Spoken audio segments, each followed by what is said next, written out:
Washington, where he says he wants to cut taxes, build a wall, and to increase military spending. But it's President Donald Trump's bid to cut money from what is once known as the food stamp program, drawing a lot of criticism from those trying to feed the nation's hungry.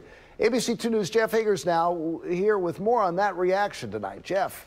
Jamie, the idea is to cut back on electronic purchasing cards while replacing them with big boxes of bulk goods. But critics say it could backfire in the long run.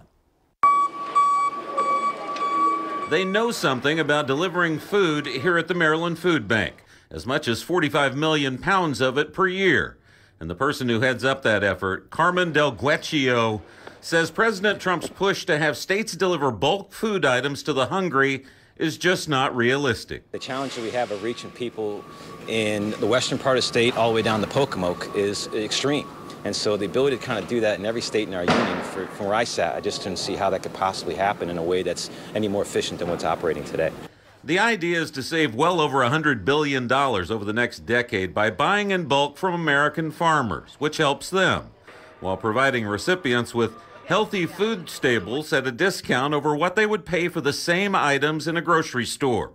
But critics say any savings would pale in comparison to the costs of transporting, storing, and distributing food on such a massive scale.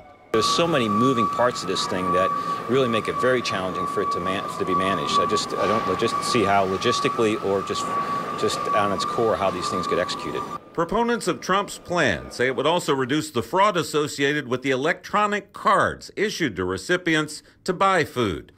Just 18 months ago, for example, the feds busted 14 retailers here in the Baltimore area who paid 50 cents on the dollar for card credits, stealing more than $16 million from the government in the process without feeding anyone.